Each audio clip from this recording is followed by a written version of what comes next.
Meu nome é Lucas Santiago, sou técnico de enfermagem. Gostaria primeiramente de agradecer a atenção de todos vocês que estão nos acompanhando pelas redes sociais. Não apenas no dia de hoje, mas que vem nos acompanhando durante toda essa semana, a Semana de Enfermagem. Inclusive temos como apoiador o Conselho Federal de Enfermagem. Nessa semana temos como tema principal os avanços e conquistas no exercício profissional da enfermagem. E hoje, inclusive, será a última apresentação, a última noite desta semana, pois amanhã, às 19h30, será o nosso encerramento da Semana de Enfermagem.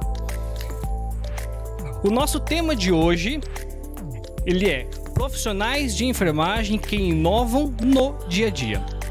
E para mim, é um prazer imenso estar aqui mediando esta conversa com essas ilustres profissionais que se dispuseram a vir à página do Corém Paraná e expor as suas práticas, e também na página do Corém estão compartilhando as ideias e as experiências com os profissionais de enfermagem do Paraná, para que refletíssemos o que nós, profissionais de enfermagem do Paraná, nós avançamos e conquistamos. O Corém Paraná, junto com o NEP, Núcleo de Educação Permanente, buscou vir conhecer os profissionais que fizeram e fazem diferença na vida de pessoas, nos serviços, no ensino e no fortalecimento da categoria. Durante o dia de hoje, vocês tiveram a oportunidade de assistir 9 entrevistas das profissionais que se dispuseram a expor as suas práticas. E por um acaso, quem não assistiu pode vir até a página no Facebook do Corém Paraná e recapitular os vídeos que estão salvos lá. Inclusive, lá estamos apresentando os profissionais que fizeram e fazem diferença. Basta acessar a nossa página e lá também temos um espaço para que você possa vir para compartilhar as suas práticas inovadoras. Conosco hoje nós temos as 4 das participantes das entrevistas que foram vinculadas durante todo o dia. Então vamos apresentar agora a enfermeira, a doutora Fernanda de Souza Cunha de Oliveira. É graduada em enfermagem pela Unibrasil, é especialista em atenção básica pelo Programa de Valorização da Atenção Básica, tem residência pelo Ministério da Saúde da Universidade de Santa Catarina e atua na Unidade de Pronto Atendimento de Almirante Tamandaré e autora do livro As Emoções na Linha de Frente. Junto nós temos a enfermeira, a doutora Otília Beatriz Maciel da Silva. Ela é enfermeira pela Pontífice Universidade Católica do Paraná, mestre e doutora em enfermagem pela Universidade Federal do Paraná. Atualmente ela é chefe da divisão de enfermagem do complexo do Hospital das Clínicas, a UFPR, e é idealizadora do projeto Link Enfermagem. E hoje ouviremos um pouco mais sobre esse projeto, e que nos contou sobre sua vivência na implantação de um grupo de estudo voltado para enfermeiros que atuam na unidade de terapia intensiva respiratória do Hospital das Clínicas. Nós temos também participando na noite de hoje a técnica de enfermagem Renata Aparecida da Silva. Ela é graduanda de enfermagem, atua como técnica na unidade do pronto atendimento de Arapongas e desenvolveu um simulador para o estudo e pesquisa em hemodiálise, o ISHA. Ele é um simulador em hemodiálise e ouviremos essa grande novidade no dia de hoje. Junto nós temos também a enfermeira a doutora Dayana Cloche, doutora e mestre em enfermagem pelo Programa de Pós-Graduação em Enfermagem na Universidade Federal de Santa Catarina. E atualmente ela é professora e pesquisadora do Departamento e do Programa de Mestrado Acadêmico e Profissional em Enfermagem da Universidade Federal do Paraná. Ela é representante da Associação Brasileira de Enfermagem, junto à Comissão de Vigilância em Saúde do Conselho Municipal de Saúde de Curitiba, membro do Núcleo de Estudos em Saúde da UFPR, vice-coordenadora do Núcleo de Estudos, Pesquisa e Extensão em Saúde da UFPR. Ela desenvolveu o Núcleo de Vigilância em Saúde na Universidade Federal do Paraná para as pessoas da comunidade acadêmica e seus familiares que têm o diagnóstico ou a suspeita de Covid-19. Contamos também com a ilustre presença da doutora Maria de Fátima Mantovani, representante do NEP do Corém Paraná, doutora em enfermagem pela Escola de Enfermagem da Universidade de São Paulo. Ela é professora titular aposentada da UFPR, pesquisadora CNPq-1D, professora do Programa de Pós-Graduação em Enfermagem da Federal do Paraná e membro do Grupo de Estudos Multiprofissional em Saúde do Adulto.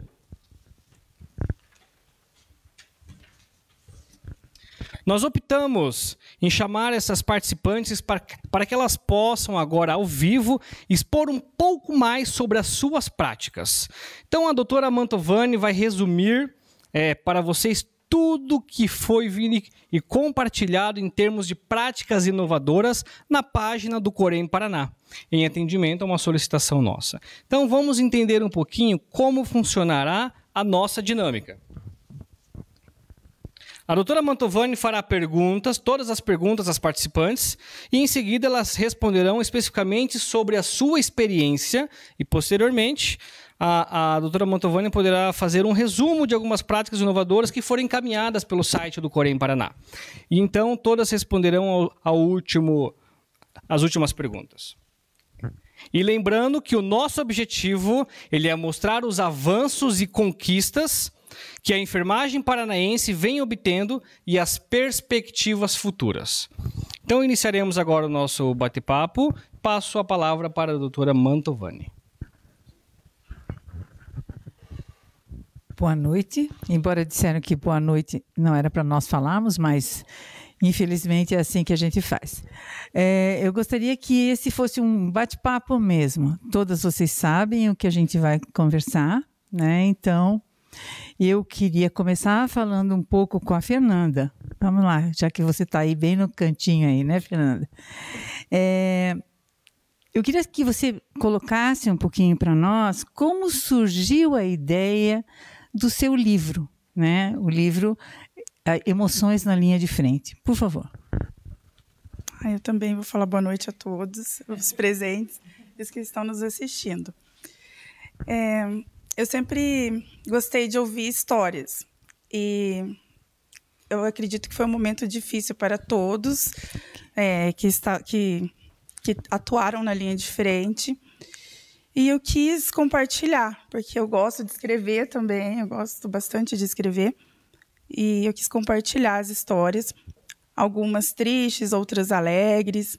E também eu acredito que é uma forma de valorizar a enfermagem também, porque eu acredito que muitos profissionais têm muitas histórias assim, lindas para poder compartilhar também. Tá.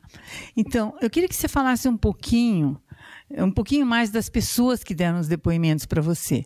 Eu vou juntar com a terceira questão, que eu li o seu livro e li o seu depoimento, que nele você coloca a tua posição como um ser humano comum que teve Covid, né? Estar do outro lado e voltar para casa, ser cuidado pelas nossas colegas. Então, eu queria que você, se você puder, né, fale um pouquinho mais dos depoimentos e, se quiser, também da sua experiência. Tá bom? Então, o livro é Emoções na Linha de Frente. Ele tem 100 páginas. Eu quis fazer uma linguagem assim, bem fácil para que todo mundo pudesse entender. Tem um relato de 21 pessoas, mas eu tenho muitos mais relatos, né? Mas, enfim, foi difícil escolher, né? E vou mostrar aqui para vocês. Quando eu tive Covid, foi bem no início da pandemia, assim. Então, tudo era muito desconhecido, daí todos aqueles medos que todo mundo tem. Ai, meu Deus, será que eu vou ser entubado, né? Aí ficar com o oxímetro olhando, enfim, tudo isso. E daí eu decidi. Foi um momento difícil para mim, para todo mundo. Falei, eu vou começar a escrever. No começo do livro, eu não vou falar de todos, porque daí Sim, claro, vai claro. dar certo, né? Entendemos. Assim, mas cada um tem um sentido especial para mim. No começo do livro, eu atuava na atenção primária, na zona rural, e a minha equipe maravilhosa, assim, eles ligavam para mim todos os dias, e assim, era a zona rural de verdade, assim, 160 quilômetros do centro da cidade e estrada de chão. E assim, eles me ligavam, ai, Fer, tudo bem com você? E daí eu falei, meu Deus, né? Que equipe é essa, né? Infelizmente, um dos agentes comunitários faleceu, que está no livro também, que é o Maurício. Assim, foi muito triste para todo mundo, porque ninguém esperava. E vou falar um pouquinho dele, eu não ia falar, mas eu vou falar. Fale, fique à vontade. Eu lembro que eu ligava para ele e falava, ai, Maurício, respira, assim. Daí ele, ai, tô respirando, vai dar tudo certo. Daí, de repente, não atendia mais o telefone, foi pra UTI, toda aquela angústia de todo mundo, né? Que começa bem, daí piora, aquela piora acentuada. E daí ele faleceu. Daí foi muito triste para todo mundo. Infelizmente, eu não pude ir no velório, porque é lá longe, né? E foi muito triste para todo mundo. E a lição, assim, que eu trago dele é simplicidade, sabe? Ele era uma pessoa muito simples, assim, que era maravilhoso, né? Aí os outros, assim, que eu separei, foi daí depois eu saí, né, dessa atenção primária e comecei a trabalhar na unidade de pronto atendimento. E daí tem um paciente que me tocou muito, que foi o seu João Laertes, né? Ele também foi tipo o Maurício, como a maioria, né? Começou muito tempo ali, estava bem, foi piorando, e assim, não pode ter visita. Aí os familiares faziam áudio, vídeo, e foi muito impactante as mensagens dos netos, dos filhos, enfim. Aí ele precisou ser entubado, né? E daí, assim, tem a parte da enfermagem também, que eu sempre quis falar bem do livro, bastante focar do cuidado de enfermagem. Que todo aquele cuidado no banho, prona, posição prona, toda aquela dificuldade que todo mundo enfrentava na sedação, na intubação, a enfermagem sempre é presente ali, né? E eu me recordo que no dia que ele foi entubado, ele olhou bem nos meus olhos assim, e falou assim, ai, não me deixa morrer. Foi muito assim, impactante aquilo. Daí eu falei, ai, meu Deus, eu que não vou deixar morrer, né? Aí, enfim, né? Eu falei, ai, meu Deus, dê força, né? E daí, assim, ele foi sedando e daí ele foi largando a mão, assim, né? Enfim, aí foi bem naquela época de pandemia difícil, que não tinha vaga em UTI, que é onde que eu trabalho, é pronto atendimento, né? E aquela espera, aquela angústia, enfim, saiu a vaga dele, mas ele, infelizmente, veio a óbito, né? E ele, assim, me marcou também porque ele fazia aniversário no mesmo dia que eu, assim. Aí tem também da técnica de enfermagem, né, a Dirley, que ela também ficou entubada, a filha dela também ficou entubada. Primeiro a filha dela pegou, depois ela. Daí tem até, assim, atrás do meu livro, né? Tem a fala dela, assim, eu vou ler aqui para vocês. Apesar de estar debilitada, fraca e com a garganta machucada por causa do tubo, a sensação de voltar é algo inexplicável. O que mais eu queria era estar com as pessoas que mais amo novamente. Ela falou isso. E a Dirley também ficou bastante tempo, passou todo aquele sofrimento de prona, todas aquelas coisas. E assim, o que me tocou no relato dela foi que ela sempre que tinha uma folguinha ali, assim, muitos pacientes, né? A gente atendendo muita demanda. E ela sempre tirava um tempinho de ir ali e falava, ai, tenha fé, eu passei por isso. Respira, né? E tudo aquilo, eu passei, você também vai vencer. E eu acredito que aquilo ali dava um fôlego, assim, nos pacientes, sabe? E não só ela, a Diná, que está aqui também no livro. Eu lembro que ela relata, assim, que ela ficava sem almoçar para poder dar almoço para os pacientes, porque aquilo lá, sabia que ele precisava de dieta, precisava se alimentar. Tem a Fernanda, tem todos os técnicos, assim, eu não vou falar todos, porque, né? Sim. Enfim, todo mundo, né, participando. É muito interessante esses relatos, eu aconselho que as pessoas leiam. Mas eu queria que você me dissesse que contribuições você acredita que o seu livro pode trazer para a prática de enfermagem ou para a nossa profissão? Eu acredito que para a equipe foi um respiro também, sabe? foi importante falar, é importante a gente falar. A enfermagem é importante, ela é parte da equipe multiprofissional e eu acredito que é a parte mais importante, porque a gente que está 24 horas com o paciente, a gente que é responsável pelo cuidado e a gente pode fazer a diferença. A enfermagem pode fazer a diferença, pode inovar e mostrar para que veio. E, assim, e isso é bom para a equipe, para o paciente, para o familiar, isso, todo o contexto, assim. Agora, uma coisa interessante, né? Você vai participar da Bienal do Livro em São Paulo. Eu queria saber como é para você participar da Bienal do Livro. Nós, né, na nossa profissão, que normalmente não contamos o que fazemos, somos quase que invisíveis na maioria das situações, e de repente você escreve um livro e vai para a Bienal. Eu achei o maior sucesso. Como é que é para você isso? Eu também me senti, né? Achei o máximo. Eu não acreditei, assim. E não acreditei não só nisso, porque assim, o sonho do livro, a princípio, era escrever. Aí foi melhorando. Aí todo mundo, Fer, você tem que publicar o livro.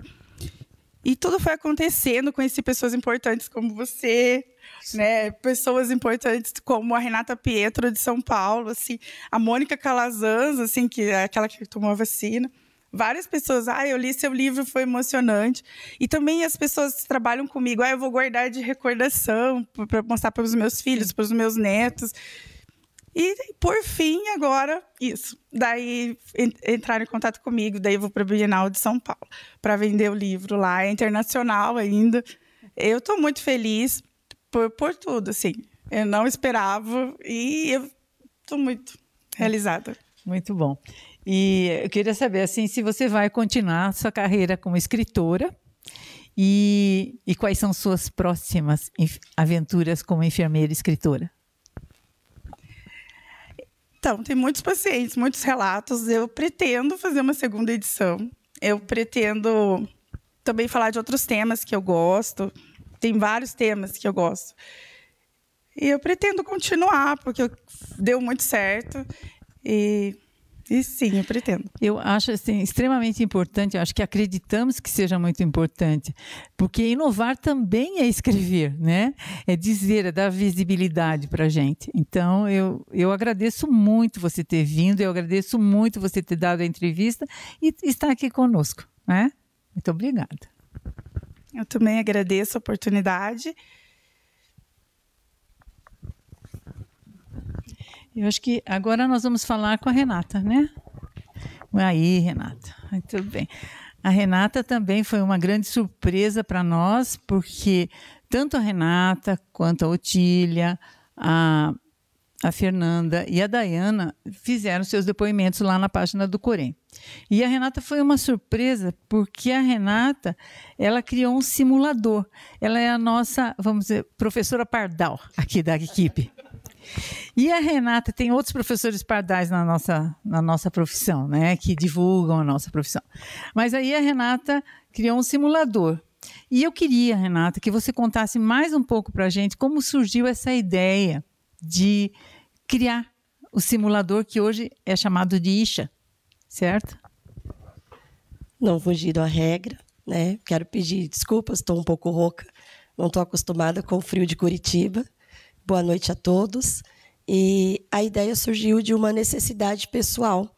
No ano de 2017, quando eu me mudei de São Paulo para o Paraná, eu sou da cidade de Rolândia agora, e com 18 anos de formada na época como técnica em enfermagem, fui trabalhar numa clínica de hemodiálise.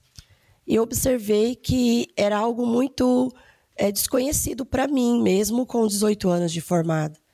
Uma dificuldade muito grande na questão do aprendizado técnico. Busquei referências, né, em pesquisas já executadas anteriormente e achei muito conteúdo, inclusive por sinais maravilhosos, mas da parte da fisiopatologia, da hemodiálise em si, na parte prática, havia uma lacuna muito grande. E eu pensei, se é uma necessidade minha, é uma necessidade de mais alguém.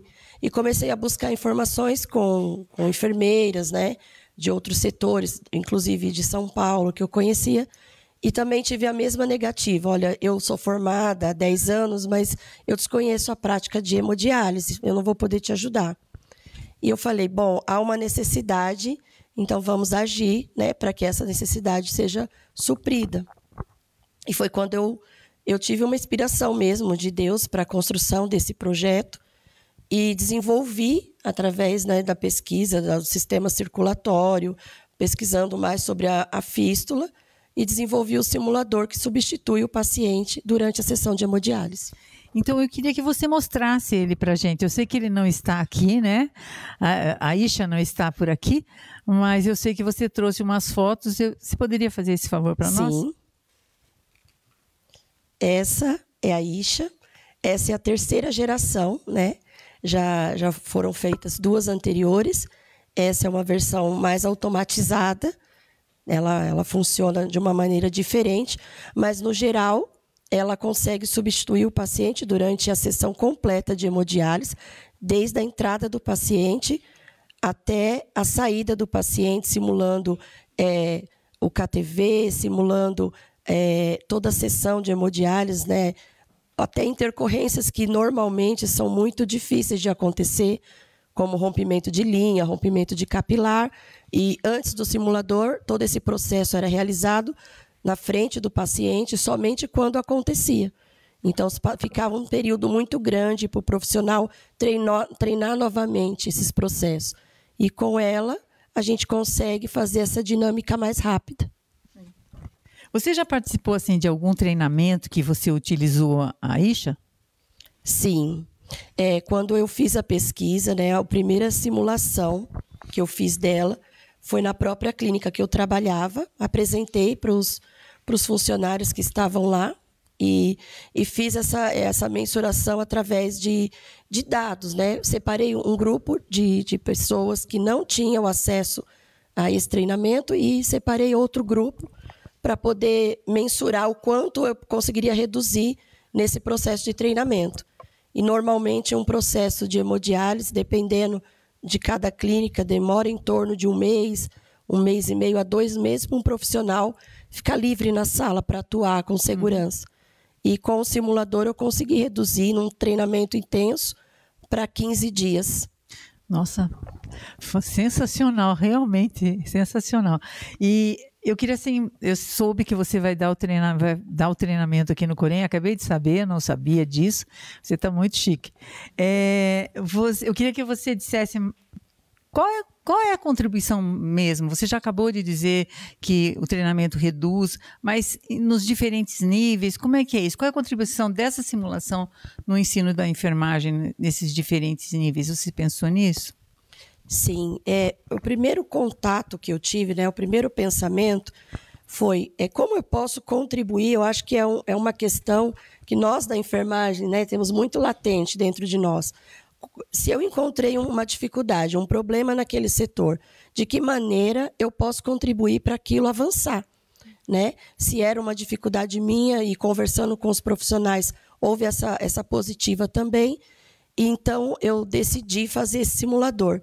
E ele vai contribuir porque eu acho assim, bem desconfortante eu colocar uma responsabilidade no paciente que não é dele. Hoje, o paciente em hemodiálise, ele se preocupa com um profissional inabilitado, né? Quando o profissional chega frente à máquina, porque hoje o treinamento é feito beira-máquina, beira-leito, né? Você expõe o paciente, você expõe o profissional a esse treinamento, o paciente fica inseguro, o profissional fica inseguro. Então, quando eu substituo esse treinamento, eu coloco o simulador, eu estou tirando essa responsabilidade, dessa preocupação do paciente. Será que esse profissional está treinado para atuar comigo? Isso não é uma preocupação que ele tem que ter. E nos demais níveis, é a questão do respeito, né, que a gente tem que ter com o profissional que está ali à frente de uma complexidade tão grande, a nível técnico e a nível do enfermeiro também, porque pode ser usado na pós-graduação. Você colocar um simulador que ele fica 4 horas na máquina, dialisando como o seu paciente, e conseguir simular em diversas áreas aquilo que você faria com o paciente. Nossa, que maravilha, né? Eu acho que é um avanço, vamos dizer assim. E esse avanço, você já conseguiu, vamos dizer, registrar a tua invenção? Quais são os planos que você tem para a Isha? eu registrei, né, a ISHA, assim, logo no início. Agora eu estou em processo de vistoria técnica, né, porque eu entendo a importância que é a gente reter essa informação para nós. Eu acompanhei as lives do Corém, vi, né, as várias pessoas renomadas dando palestras, falando sobre a importância da patente. E isso foi uma das coisas que logo no início eu me preocupei, porque, como bem foi dito, né, muito se cria na enfermagem, mas há uma dificuldade desse registro. E a minha maior dificuldade foi financeira, né? Porque, assim, questão da parte técnica, a gente consegue achar conteúdos, tem advogados que são especialistas nisso. Então, eu tive a dificuldade nesse processo, porque no Brasil há uma dificuldade um pouco grande para a gente fazer esse registro. Certo. E eu queria saber se você tem novas ideias para desenvolvimento de novas ferramentas para a gente. Já que você... Desculpe o professor Pardal é muito antigo, mas mas mesmo assim eu queria saber. Eu tenho, sim. Eu quero fazer do setor de hemodiálise algo diferente no Brasil, porque em todos os lugares que eu passo e que eu busco informações sobre essa área, pouco se conhece. Então, eu tenho vários projetos em mente, alguns já até descritos, para dar continuidade e criar no Brasil um instituto de treinamento de hemodiálise. Meu Deus, que coisa maravilhosa. Parabéns. Parabéns e muito obrigada por você se dispor a sair de Arapongas para vir conversar com a gente aqui ao vivo, tá? Eu que agradeço. Então, agora eu vou conversar com a professora, doutora Otília. Então, agora, Otília, você já nos contou hoje, durante o dia, que quem assistiu sabe que você falou do treinamento, e eu queria que você falasse um pouco mais dessa experiência, porque aí nós já tivemos um livro, tivemos uma invenção, e agora temos uma experiência educativa, que é a sua, né? Como é que foi para você essa experiência em convidar as colegas para as atividades educativas no meio da pandemia? Olá a todos, é uma satisfação estar aqui. Agradeço a professora Fátima pelo convite, pelo incentivo.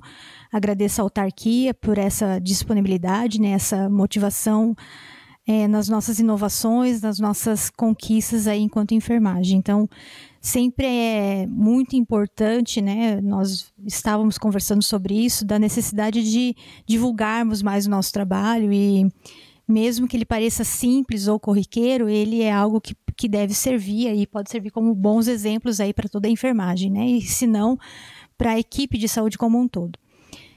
Eu comentei anteriormente na entrevista, então, eu sou enfermeira do Hospital de Clínicas, eu fui convocada para fazer parte da equipe assistencial, eu estava fora da assistência por um período, né? Um longo período. E a pandemia estava desgastando assim todos os profissionais que estavam na área. A gente percebia assim a equipe já, mesmo com contratações recentes e contínuas, assim, a gente já estava com a equipe muito desgastada. Então toda a equipe administrativa, como em todos os hospitais, né, a maioria dos hospitais teve que fazer esse reforço aí para as unidades aí assistenciais. E a minha prática é de unidade de terapia intensiva e eu fui sim para a UTI respiratória, né? A UTI que era a maior UTI do hospital lá, para os pacientes exclusivamente Covid. Só que como eu estava fora há muito tempo, eu tinha essa necessidade de buscar conhecimento, né? E a equipe lá muito capaz, já estava trabalhando já há mais tempo, aproximadamente mais de um ano, na verdade. E eles já sabiam várias coisas, várias técnicas ali, e nós quando ficamos fora um pouquinho, você perde um pouco a mão, né? Daqui a pouco o caldeirão ferve, você já dá um jeito de buscar o seu ponto de equilíbrio ali na assistência. Mas, de qualquer maneira, a assistência ao paciente COVID é uma assistência complexa, muitos cuidados, e no início a equipe assistencial não tinha o conhecimento não estava conosco, né? Nós estávamos assim imaginando o que vinha, estudando artigos do exterior, aí as experiências externas, para que a gente pudesse traçar o nosso caminho. E eu senti sim essa dificuldade, foi uma dificuldade particular, eu tinha uma necessidade de desenvolver e de aprender mais sobre aquele cuidado crítico para poder desenvolver de uma forma melhor a minha prática assistencial.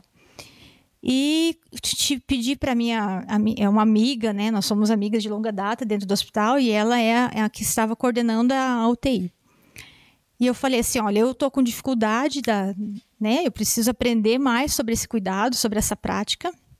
E eu penso que os colegas também poderiam compartilhar dessa angústia. Eu sei que eles estão há mais tempo aqui na prática do que eu, então talvez não sejam as mesmas dificuldades, mas nós poderíamos avançar enquanto ciência mesmo, né? Conhecer a enfermagem, conhecer os cuidados e ver o que tem de melhor prática, de melhor evidência para a gente aplicar para aqueles pacientes.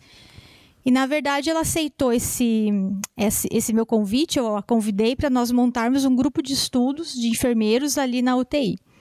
Ela aceitou o convite mais por amizade, né? Tem algumas coisas que a gente aceita, assim, porque a amizade é maior, né? E ela falou assim, não, vamos ampliar o convite para os colegas e se a gente tiver quórum, nós vamos tocando. E sim, fizemos esse convite, fizemos esse desafio para o grupo, né? Chamamos ali os enfermeiros, especificamente os enfermeiros daquela unidade, daquela UTI respiratória, pela característica que eram aqueles pacientes, aquele cuidado. E começamos a desenvolver o grupo, fizemos várias reuniões, fizemos apresentações dos próprios enfermeiros, que eram mestres e doutores dentro da nossa unidade ali, já vários com uma expertise muito apropriada, de um cuidado muito específico para aqueles pacientes. Então, algo que era muito interessante, assim, nos nossos grupos de estudo, né, nós fazíamos nas quartas-feiras, às 8 horas da noite. Então, nós fazíamos online, na pandemia nos capacitou nesse sentido. E, por vezes, assim, eles estavam ali na reunião, né, em casa ou no trabalho, na reunião, e a câmera não estava aberta, assim, para ver, porque a alma não estava no corpo, né, eu costumo dizer assim, porque realmente o trabalho na UTI era uma coisa muito intensa, né, os colegas aí também relataram nesse sentido. Então, mas eles estavam ali, eles estavam num esforço extremo, assim, para que a gente compartilhasse conhecimento, para que nós pudéssemos discutir os artigos, discutir as boas práticas, sabe? E isso foi muito interessante para todos ali naquele momento. Conseguimos reunir 17 enfermeiros do grupo, né? Fizemos algumas reuniões com a equipe multiprofissional, representantes da equipe multiprofissional, e isso trouxe um ganho muito importante ali para a assistência e para esse grupo de enfermeiros. Porque, de uma certa maneira, você já disse, né, quais são os benefícios, né? E os desafios também, de uma certa maneira, você coloca que a alma não está no corpo. Eu gostei dessa frase. Realmente tem momentos que o cansaço é maior do que qualquer outra coisa, né? Agora, eu queria que você dissesse um pouquinho qual foi o aprendizado e que avanços você pôde notar para a enfermagem, né? Para o paciente, para a instituição, após essa prática educativa?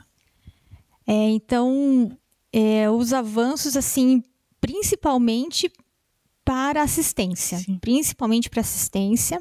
A nossa intenção foi discutir os guidelines, né, as boas práticas aí em relação ao cuidado com o paciente crítico, especificamente paciente dessa condição respiratória agravada, né? Então, para o paciente, nós percebíamos, assim, após as nossas reuniões, que no dia seguinte aquele cuidado estava melhor. Que no dia seguinte a conversa com esses enfermeiros, a equipe do nível médio, os técnicos de enfermagem, era ampliada, era discutida. Então, certamente, aqueles pacientes foram melhores cuidados conforme foi passando os nossos encontros. Isso não tenho dúvida. Outra coisa que eu percebo que foi muito interessante no grupo foi a própria união desse grupo, assim, né? Eram enfermeiros de turnos diferentes, manhã, tarde e noite participando, e nós percebíamos como era muito frenético, assim, a assistência, a gente pouco tempo tinha para conversar e para discutir no momento da ação do trabalho mesmo. E o grupo serviu como um grande ponto de apoio. Então, além de nós nos desenvolvermos cientificamente em relação ao cuidado, nós trouxemos também esse ponto de apoio de equilíbrio entre a própria equipe, né? Então, alguns momentos eram momentos assim. Uma das nossas aulas foi uma aula relacionada à dor, ao cuidado com a dor. Paciente sedado, às vezes o paciente está em processo de desmame ventilatório ou de sedação, e o quanto que nós estamos com essa tensão da dor daquele paciente, né? Por vezes a gente tem tantas outras coisas que não consegue lembrar que a dor é uma coisa extremamente importante que faz parte do cuidado e da qualidade daquela assistência. E isso trouxe esse alerta, no dia seguinte o paciente estava melhor, a discussão estava ampliada, então sim, foi um grande ponto de equilíbrio ali e evolução. para a instituição, eu creio que ela serviu como um grande exemplo, assim, né? Outros grupos de estudo nós desenvolvemos e já existiam, né, na instituição em outras situações, mas, assim, temático como esse, ele foi interessante, porque ele movimentou mesmo, né? Ele trouxe aí uma base científica para essa equipe de enfermagem. E você tem outros planos para desenvolver esse tipo de treinamento, vamos dizer assim, de capacitação em termos de educação permanente? Que modalidades você acha que você pode utilizar? Nós temos agora, depois desse processo todo que eu estava na UTI, eu então fiz um processo seletivo e acabei entrando, né, sendo selecionada para o cargo de chefe de divisão de enfermagem. E aí sim a gente pode avançar, né? Aí nós conseguimos alguns caminhos diferenciados e você pode aplicar suas ideias de forma mais ampliada. E sim, tem várias estratégias ali no hospital, nesse uso. Obviamente que esse avanço tecnológico que nós tivemos durante todo esse período pandêmico, ele nos trouxe essas ferramentas que facilitam muito a nossa vida, né? Então, a nossa Comissão de Educação Permanente do hospital utiliza desses recursos para fazer as estratégias de treinamento, de capacitação, mas o grupo de estudos em si, na prática, a gente vem motivando aí algumas unidades específicas do hospital como um todo mesmo.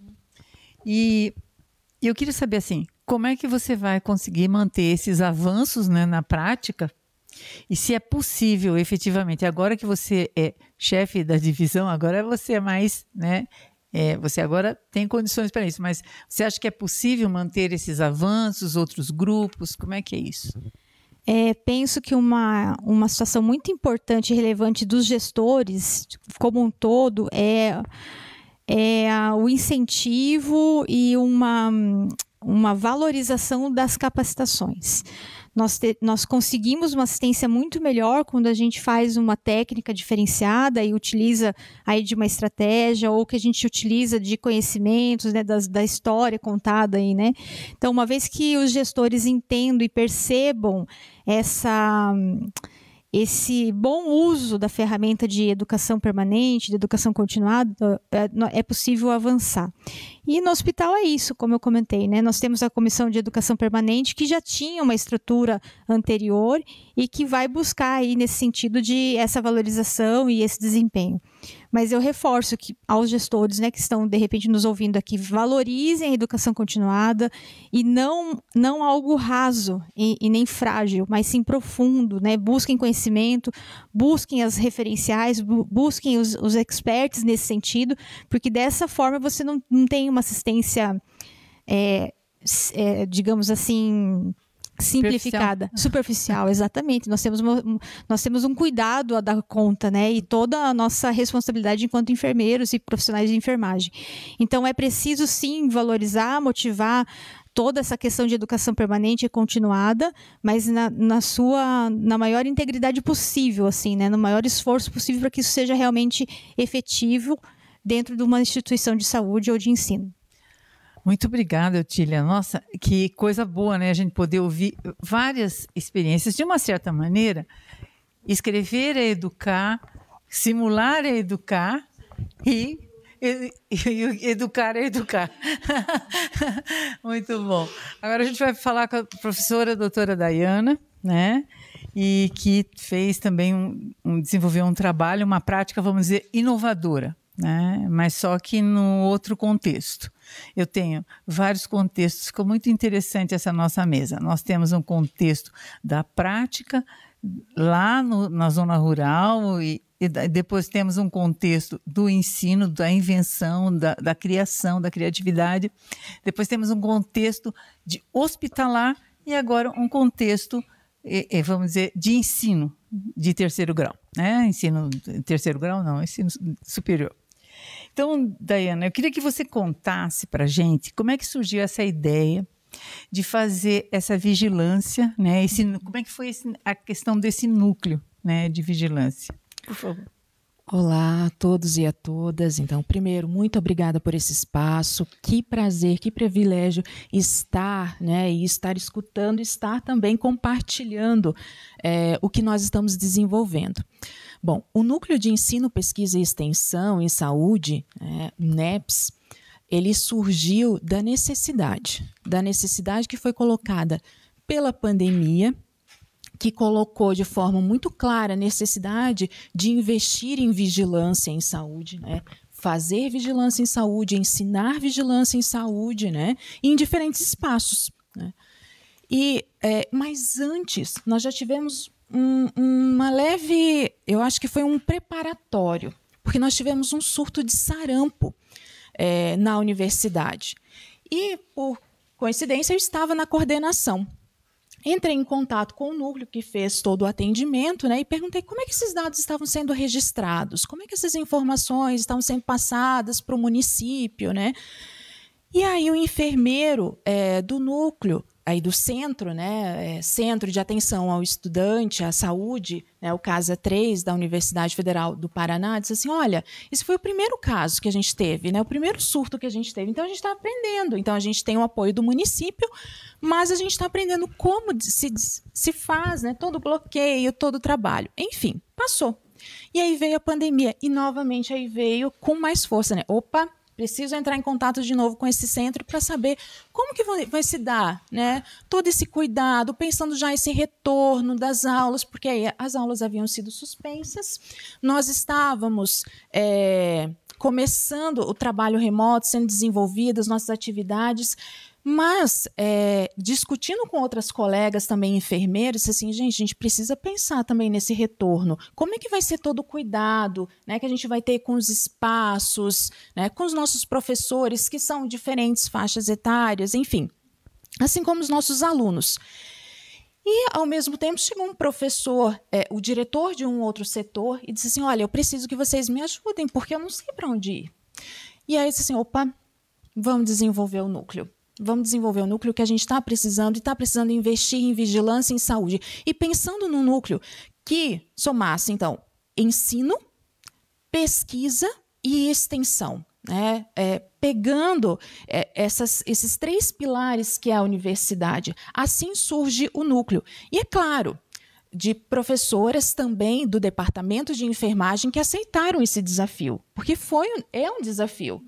Porque ele foi pensado como um distrito escola, e um distrito escola dentro de uma universidade, né? Não conheço outros relatos de distritos, né? A gente chama de distrito escola entre aspas, né? Mas o núcleo tem esse papel de vigilância epidemiológica, né? E de trazer a importância, então, de todo esse cuidado.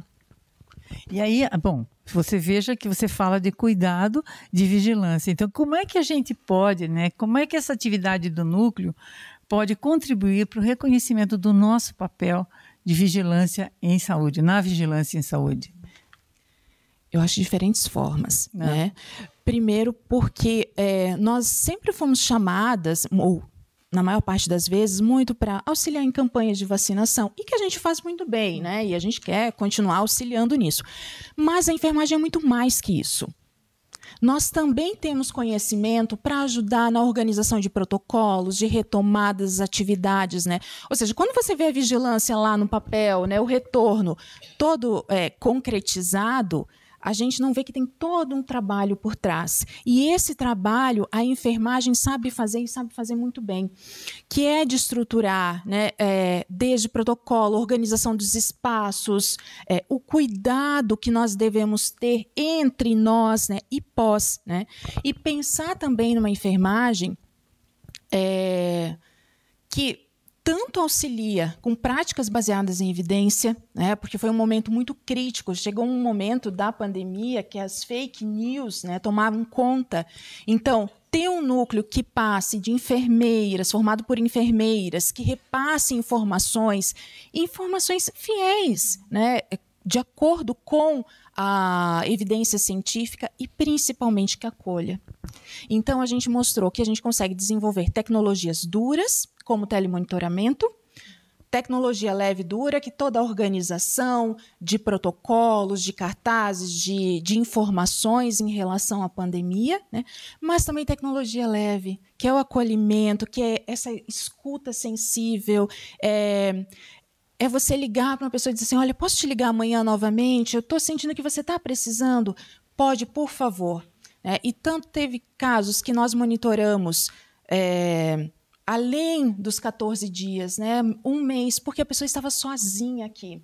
Então, mostra que a enfermagem ela atua e consegue atuar, trabalhar muito bem com diferentes tecnologias para o mesmo fim. Muito interessante. Você falou de telemonitoramento. A pergunta não está aqui, mas agora eu resolvi perguntar.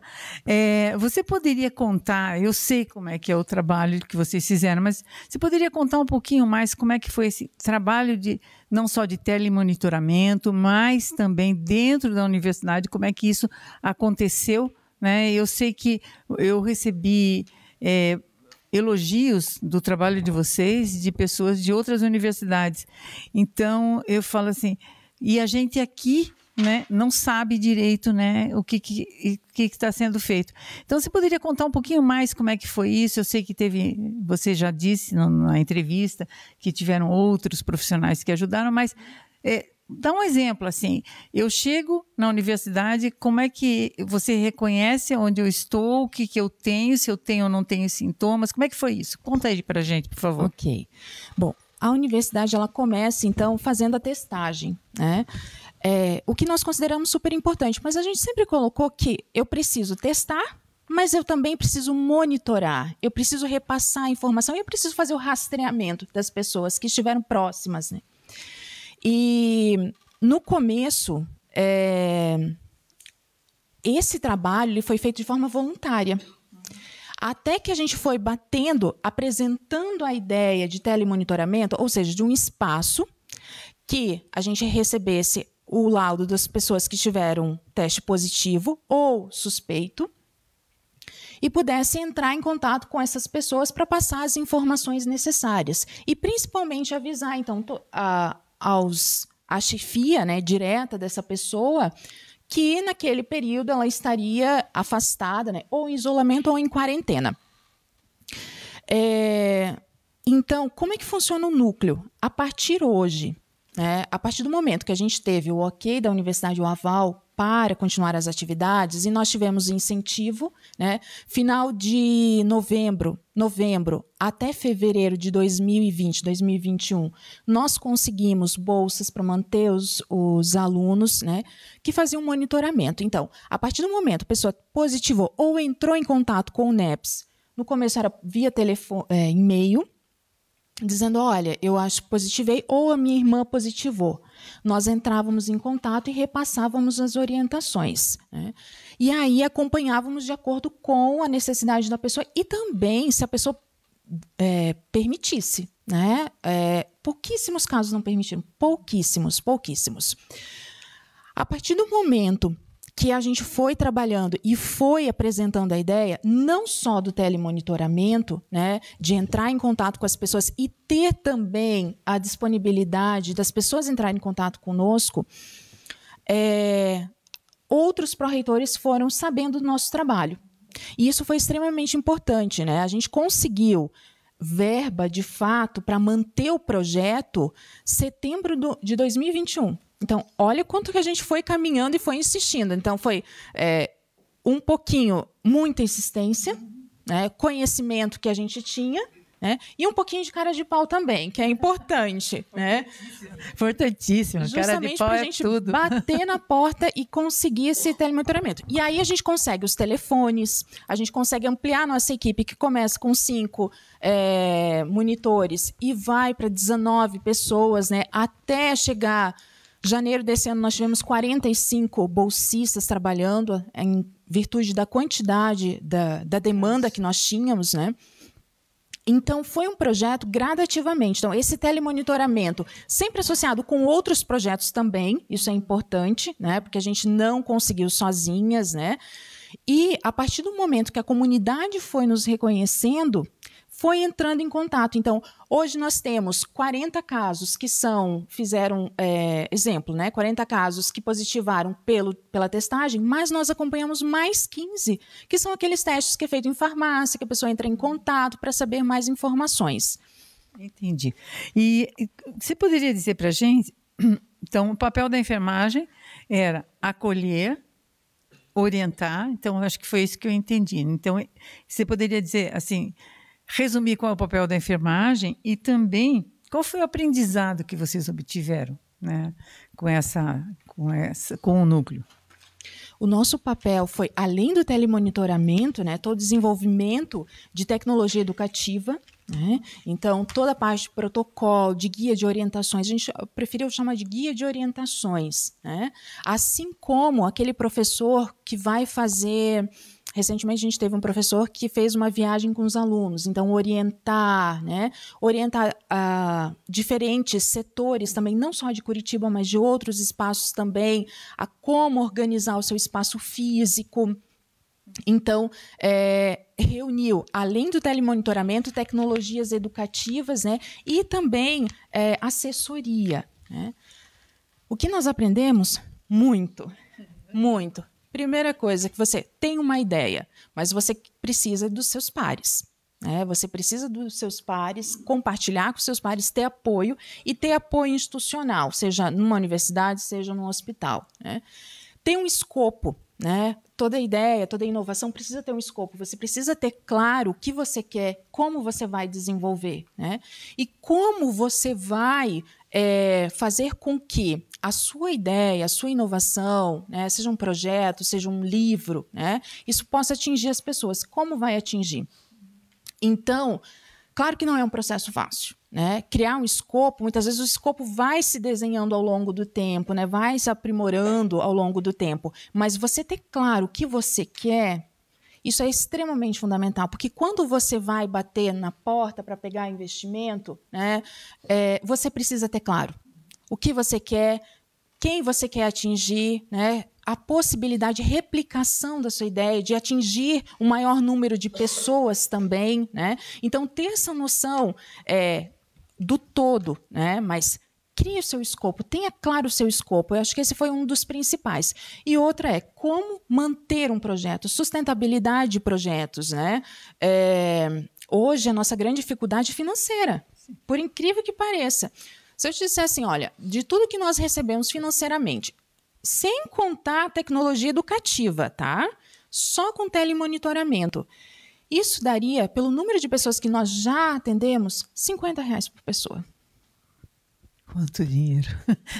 R$50. Mesmo assim, nós estamos assim, ó, com esforço enorme para continuar. E, claro, mediante a todos os problemas que hoje a universidade vem enfrentando, de corte de verba, né? E aí também... Outro aprendizado significativo, além da sustentabilidade, que eu já falei um pouquinho dos pares, mas é principalmente essas parcerias. Nós precisamos ter parceiros, né?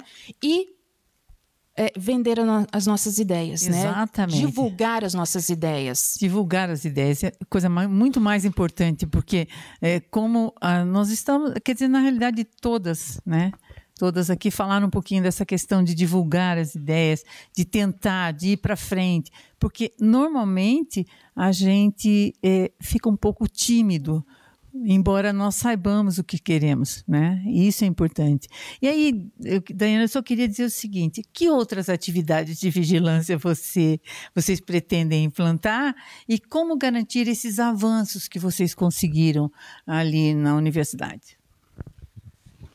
Nós queremos nos debruçar, né, e nós estamos nos organizando já para continuar com a vigilância de doenças transmissíveis. Então, é essa linha que nós escolhemos a partir da prevenção e da promoção em saúde.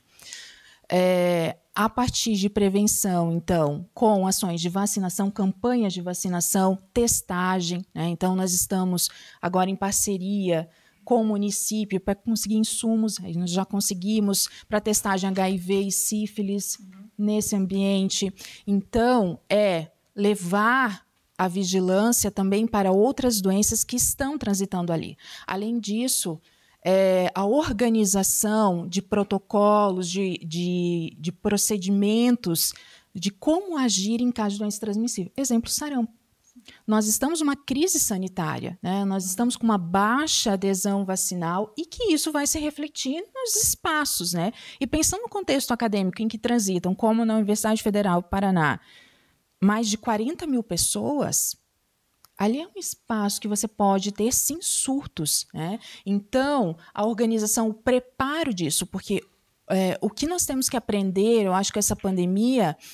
não repetir os mesmos erros, né? Eu acho que a prática baseada em evidência vem cada vez mais a fortalecer as nossas atividades, mas também a nos prepararmos, porque talvez tenhamos outras, ou possivelmente vamos ter outras pandemias, né? Mas também surtos, né? Surtos de doenças. E como fazer com que a gente amenize o máximo possível isso dentro das nossas atividades e que não prejudique tanto, né, o nosso dia a dia. Eu acho que é maravilhoso, o trabalho foi maravilhoso, então ele vai continuar, né, Daiana? Isso que é importante para todos nós. Eu acho que agora eu vou passar, na realidade agora quem fala sou eu. Eu queria saber se uma de vocês tem alguma pergunta para vocês mesmos, aqui no grupo. Alguém quer saber mais alguma coisa sobre aquilo que foi falado? Como a gente faz para adquirir o livro? Verdade, eu não falei essa parte. Por enquanto, ele é divulgado pelo meu Instagram, que é do livro Emoções na Linha de Frente. Mas, como você falou, né, já estou entrando em contato com outros parceiros para poder ampliar essa divulgação. Porque no começo eu não esperava que fosse tanto, né? Aí, diretamente comigo também.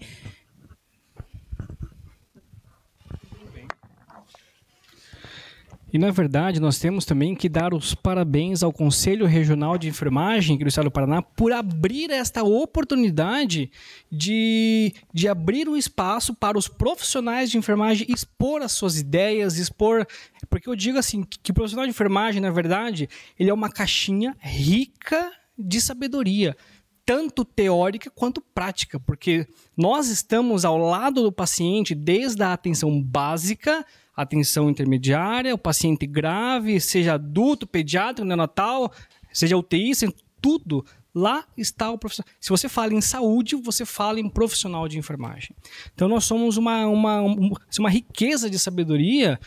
E essa oportunidade do nosso conselho em abrir um link, em abrir um espaço para que os profissionais saiam, não vou dizer da sua zona de conforto, mas justamente sair do seu dia a dia e tenham a oportunidade de expor e compartilhar e multiplicar, isso foi sensacional, isso nos valoriza. Isso nos dá oportunidade e temos que agradecer a isso. Falando nestas oportunidades em link, inclusive na nossa página do Corém Paraná, temos um card para que seja exposta justamente essas ideias, essas práticas inovadoras.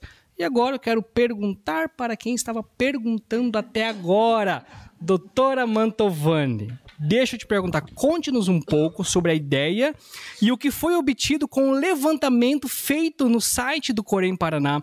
Vamos falar um pouquinho sobre a continuidade dos trabalhos e como que os enfermeiros, profissionais de enfermagem aqui no estado do Paraná podem vindo contribuir com o banco de talentos. É muito interessante isso. Obrigada pela pergunta. Bom, a ideia, na realidade, quando nós chegamos em janeiro, quando nos foi solicitado pensar na Semana de Enfermagem, eu sou do NEP, desde dezembro desse ano, do ano de 2021, e o CONFEM de uma certa maneira, nos desafiou para desenvolver esse tema, avanços da profissão. Nós pensamos em como nós encontraríamos, né, com a ajuda da doutora Rita e da doutora Valdirene, né, como nós encontraríamos os nossos talentos. É muito difícil saber, nós temos um estado imenso. Nós temos muitos profissionais. Então, nós vamos falar com as sessões, perguntar, e das sessões nós conseguimos a Renata, né? Vamos perguntar para as sessões. Vamos fazer uma pesquisa. Professor tem mania de pesquisa, né? Não, nós vamos colocar no site lá para ver, e aí, com o apoio do pessoal do Corém, a gente desenvolveu, né, um Google Docs, e está lá na nossa página. Porque o que a gente quer é descobrir os talentos desse estado. Eu tenho certeza que não são só aqueles que nos mandaram ali. Eu tenho certeza que nós temos muito mais. A gente, se vocês, ao pegar o resultado, não foram só as 9 que deram a entrevista para a gente, não são só essas 4, mas nós temos outros livros, nós temos cases de sucesso. Eu acho muito interessante. Então, intervenções de sucesso, como a intervenção da Dayana, como várias questões, a gente tem muito isso. E essa era a ideia. Vamos buscar os talentos. E vamos continuar buscando os talentos, porque quando nós encontrarmos os talentos da enfermagem paranaense, nós poderemos, como a Renata vai fazer agora, a gente encontrou o talento da Renata, nós vamos aproveitar o talento da Renata para que outros também usufruam desse conhecimento. Então, a ideia é essa. E como é que eu posso colaborar? Eu estou lá na universidade, eu vou falar que a universidade é mais a minha praia, estou lá na universidade e sei que uma das colegas criou uma coisa muito interessante, eu vou incentivar que ela coloque seu depoimento e nós vamos atrás dessa pessoa. Coloque seu depoimento e nos mostre para todo mundo o que nós estamos fazendo. Divulgar, né? Divulgar é uma coisa importante. Então, é isso que a gente quer. E é isso que nós vamos continuar fazendo. Então, não só o pessoal, as meninas do dia a dia, né? Porque isso aqui é dia a dia da universidade, é dia a dia do hospital, é dia a dia da renal, dos pacientes renais, é dia a dia do desenvolvimento das atividades lá nas unidades de saúde, mas não só no dia a dia. Eu preciso divulgar o que eu faço. E se eu não divulgar, ninguém me conhece. Então, essa é a ideia. Nós vamos continuar, cada uma de nós que conhecermos outros profissionais que tenham uma prática diferente, inovar. Inovar não é só fazer patente. Inovar é ter uma ideia, modificar aquilo que eu estou fazendo, dar um jeito diferente, ter uma experiência diferenciada, porque tudo que a gente faz, aquilo que a Otília disse, porque é cuidado, né? Eu digo mais, quem precisa de cuidado precisa de enfermagem.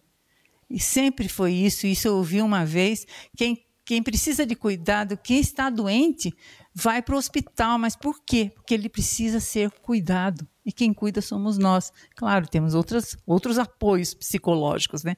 Mas quem cuida efetivamente ali, de frente, somos nós. É o profissional de enfermagem. Tá? Então, não é auxiliar, para os auxiliares, para os técnicos, para todo mundo que está envolvido. É toda a categoria que precisa escrever aquilo que faz. Tá certo? Acho que é isso. E precisamos também falar e lembrar que, na verdade, os profissionais de enfermagem, nós somos uma grande família. Falando um pouquinho sobre números, aqui no estado do Paraná, hoje nós estamos próximos de 120 mil inscritos na categoria de enfermagem, seja auxiliar, técnicos, enfermeiros, obstetrícias. Então, nós somos uma família. E, de repente, puxa, não tive a minha ideia, não coloquei a minha ideia no papel. Como que a gente pode ajudar? Divulgando. Então, a gente pede para que todos vocês que estão assistindo agora, vendo, se achou interessante, se gostou, vamos divulgar, vamos jogar nos grupos dos hospitais, nos grupos da família, vamos pegar e replicar, porque é isso que faz o profissional de enfermagem chegar mais longe, essas ideias chegarem mais longe. E contamos com todos. E tudo que foi falado aqui foi tão fantástico, foi tão assim, inspirador, mas a gente precisa saber que tudo tem um início e também tem um fim. E hoje foi a nossa última apresentação desta maravilhosa Semana de Enfermagem, realizada aqui no Conselho Regional de Enfermagem do Estado do Paraná, com o apoio do Conselho Federal de Enfermagem. Então estamos encerrando essa semana, que foram dias de muito aprendizado, novidades, dinâmicas diferentes. Tivemos momento para discutir o protagonismo da política da enfermagem, o empreendedorismo. Tivemos oportunidades também de conhecer os trabalhos de inovação que foram apresentados por enfermeiros nos cursos de pós-graduação do Estado e as questões sobre a criatividade e a inovação na enfermagem. nós discutimos também os desafios éticos, as práticas, e assistimos também e conversamos sobre as práticas inovadoras. E para finalizar, não vamos esquecer que amanhã nós teremos a nossa sessão de encerramento e a premiação dos trabalhos. Amanhã, às 19h30, da mesma forma que você está acessando este vídeo agora. Caso os vídeos de hoje ou algum outro dia dessa nossa semana de enfermagem você não pôde acompanhar, não se preocupe. No Facebook, na nossa página do Corém Paraná, estão lá todos os dias, todas as apresentações. Volte nelas, reveja e compartilhe, porque isso ajuda muito a fortalecer a nossa categoria. Então, nós temos que agradecer a todos que estão assistindo, a todas as senhoras que estão aqui participando. Muito obrigado pela disposição. E temos um encontro marcado amanhã, não vamos esquecer, às 19h30 aqui neste mesmo link na página do Conselho Regional de Enfermagem aqui do Paraná. Muito obrigado. Muito obrigada, Lucas.